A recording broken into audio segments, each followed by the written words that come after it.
Ladies and gentlemen, it's Josh from CollectionDX here to talk about the Brave Gokin 40 UFO Robo Grendizer. And right off the bat, I have to tell you that this toy is a disappointment. It's kind of a disappointment like, say your son gets arrested for drunk driving, okay? You still love your son, but he really dropped the ball in this one. What the fuck was he thinking? That's how I feel about this piece, because, I love Grendizer, and as a rule, I love CM's Corps, so I really like what they do, but this is just very misguided in some really weird ways. I mean, if it wasn't a $300 piece, you could probably forgive a lot of this stuff and just go, oh, it's a cool display piece, whatever, but you can't. There's a lot of things that are just head-scratchingly, weirdly wrong with this piece. And mine is one of the better pieces that I've seen. I've looked at other reviews online, and there's just some really bad QC stuff, especially if you got the limited version with the yellow painted horns and not the chromed horns. Some of the yellow painted horns were just gooped on so thick they look atrocious. Here we go. Brave Gokin Grendizer is a big chunk of metal, and he's reasonably tall, much bigger than I thought he was going to be. He's a little fidgety, especially in the head area. It's got a lot of does a lot of that. Okay, the head sculpt is nice. It took me a little bit to get used to the color, the whiteness. But they are going for an anime accurate look. At least I thought.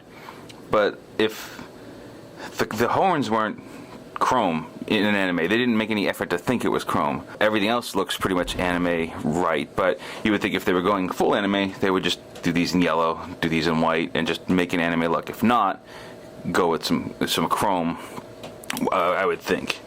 Right off the bat, let's just go through some of their articulation for you. Nice clicky shoulder.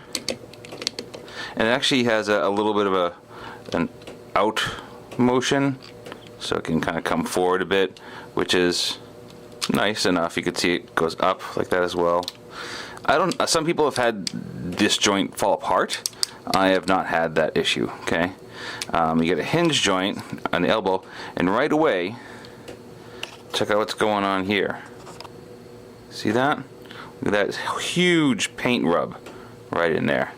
That is nasty. So that's, right off the bat, like, what? And it's on the other side too. So that is really shitty. Next thing you want to look at is, look at the size of this fist. That is freaking enormous. I mean, that is big. That is way too big for this character. They're like cartoon blow-up Hulk hands on Grendizer. I don't know what they were thinking with that. There are various hands that are included with him, which we'll go through, but these are just too big. There is a chest joint, which is nice. That's nice. Doesn't really hinge much, but does work. The legs do have what seems to be now a signature CM's Corp feature, is that the hips do come out, so you get a wider range of motion. But check out this. That's going to hit, and that's going to scratch up like crazy, right on that red. Oh, and speaking of scratches, the dark blue paint where it meets the black is all scuffed and scratched to shit already, right there. Knee joints, nice. Swivels, and becomes pretty flush when you're done. Good, no collapsible panel, no double joint there, but that's cool, fine, that's whatever. Alright, but the next weird thing is the feet. Nice detail on the bottom, which is cool. They're solid metal, which is nice. Alright, you can pull out the ankle. But look at the joint. Weird. That's the joint. So while you can get some good posing out of it, it's just sort of weird. It doesn't look right. Is that at the cost? It just looks wrong. Some people have had QC issues with the seam, with glue or paint, blotchy, whatever. I don't have that on mine, but I have seen it. I also have noticed some poor paint on this rubber bit here. this doesn't have any screw hole covers, which normally CMs comes with. I don't typically put them on because I find it kind of tedious, but it's nice to know that they come with it, and this is the first release, and well, it hasn't come with them. Oh, another thing you want to look at here is there's a little spring-loaded panel on the back. I believe that's for when CMs releases the inevitable marine spacer and, you know, all the other different types of spacers that Grendizer used. In this case, we only have the traditional spacer. So let's get into some of these variant hands and their misguided applications. So the first thing to notice is that Grendizer actually has fake rocket punches. So you just pull it out, and there's a little notch in there, and there's actually a little bit of, you know, nozzle detailing up there for the rocket punch. This actually makes the next part a bit easier to go through. So we'll just check out the hands on their own here. So we have here the default rocket punch sort of thing, which you can take off and exchange with any number of hands reasonably well. These are actually the nicest hands and most in proportion of the bunch, I believe. There is also an incredibly misguided articulated hand, which normally I really like. This is not one of those times. These joints are just whacked. They're really odd. They're just ball joints, so they could go any which way. And once they're initially really stuck tightly together out of the package, and once you loosen them, they're very loose. And you'll also notice that it's a pain to get all the joints lined up in the same direction. It's like a puzzle. You move one, the other one comes out. It's just not going to look great. There's a swivel thumb and a hinge right there. So yeah, these hands are a failure. Even if you try to, all right, I can bend them once, but then when you try to bend them again, like, oh, look at that, it just comes right off. Failure. That's what I think, right there, to these hands. However, you need to use them when you're doing the spacer. So they're a necessary, stupid evil. There are little hands. Obviously, these are way too little, but there's a reason for them to be there. It enables you to have a fist inside. You rotate these bad boys around.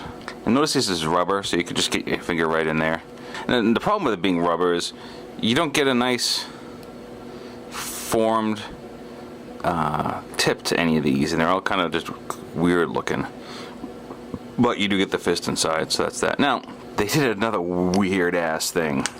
In addition to this, they give you this fucking thing, which the paint and the materials are atrocious. You can just see, like, the paint is really fucking bad. And also, like, the tips are all weird. Like, they flare out and loose and everything. So what this does, before I get too far into myself here, is it's supposed to be a reversible thing for the arm. But you can see the problem running into already. Goes in here. It's awesome, right? Attach that on there. Put on any of these that just happen to freaking fall off. I guess that goes like that. And you have a kind of weirdo, warped looking thing that the things don't stay together very well. And the idea is, and it's a nice idea, that you can swap these over and have kind of the same effect. But obviously, it looks like shit. You see, they don't line up. They don't stay in place. It's just a crappy execution. What the hell were they thinking? Really bad. So these I don't use. And when I opened the package, these were just floating around in there. They weren't taped in. They were just, I mean, there's a space for them in the styrofoam, but these just, ugh, crap. These are the grabbing hands for the size, for the Harkins. These are separate pieces, but they are such a freaking pain in the ass to get in and out that once I did, I'm just leaving them here for demonstration purposes. I mean, the hands are so tight, kind of done with it. But you know, you can put them in like so, and there's the hand. Now you also have the weapons, and there's a reason why I'm not doing this on the figure, and you'll see in a minute. So that's the weapon here. Oh, this one's actually doing pretty good. It's the other one that, yeah, falls right off. So that sucks. The next thing is, you know, you have the two hands, and the idea is that you could connect the two together, like so. Well, there's a peg in this one that you attach it in, but when I tried to remove it, it broke off inside. So yeah, sucks. And not to mention that the chrome wears really easy. The pegs used to have chrome on them, and the chrome wore off like within the second viewing, and that's why it's too loose. The same thing on that. When I was trying to remove him here, I ended up scratching some of the chrome off. That's the figure. Not impressive. We'll do the spacer next. Getting Grendizer to dock into this spacer is a chore due to a really messed up door mechanism that, I mean, they're trying to make it look really good, but it just is not working out. So let's go through this. I hope I don't break the toy, because that is legitimately a concern with some of this mechanism. So first thing is, these slide apart. Okay, and then these open. Okay, not too bad. These doors will get pushed in. Now, here's where it gets a little like, what? I don't know if you can see inside here, but there's a really weirdo track mechanism in there that you have to go in, then back. Okay, so the first thing you do is kind of go in with the door a little bit. See how it's set in from the edge there, and then you start to push it back in. Now you'll notice once you start doing that, this little vestigial fin here comes out. So you gotta put it all the way back, close the door, and that's pretty much it. Do the same thing the other side. Kind of work that thing over. These can jump off their tracks inside, so just be wary of that. It's not broken. It might just pop off. You slide it back. Alright, so that actually wasn't too bad. You'll notice that there's a metal lever hanging down from the middle there, and that's part of actually a really kind of cool gimmick, where when you push Grendizer in, the lever pushes up and Duke Fleed appears in the cockpit, in theory. Okay, so keep that in mind, in theory. So the back, see here, opens up, reveals the whole docking mechanism. There's some nice detail on the roof of the spacer there. And you'll also notice a couple of steel balls there. This is for the magnet action, and the magnet just kind of anchors the feet into place. So we'll show you that in just a minute. What's cool about this toy is that Grendizer does actually enter from behind. But it's a little weird, like, 'cause you have to hold this piece up while you do it. And dude, I am so worried about scratches with this thing. I really am. So get Grendizer in flying position, comes in, plays the cool music. All right, and then what you need to do, you're still watching here, is get the feet onto the ball joints. All right, see what's going on there? And then you can just kind of snap it in place, and lo and behold, Duke Fleed has appeared in the cockpit. Now, so that's kind of cool that worked. So the idea then is take the arms around, sorry guys, and just fucking tuck them in. It's really about as graceful as it gets. You tuck them in. And the hands get all warped and shit because they're all shitty finger joints. The shoulders do click down, but you gotta have the elbow action going at the same time. Kind of like that. And the head does go up. Now there is another cool feature which you can't really see that well, but when Grendizer is regular, you can actually see a little Duke Fleet in the clear visor, and when you tilt the head, he disappears. So it's like he's making the trip into here. So that's kind of a nice touch. So you can see Grendizer and the Spazer, comparatively speaking, size to the other Spazers that I own. That being the CMs, that being the Soul of Chogokin, vintage Popey version, and the Shogun diecast action vehicle version. Which is the best version? If you were to say to me, which one would you suggest? Well, it kind of all depends on what you're going to do with it.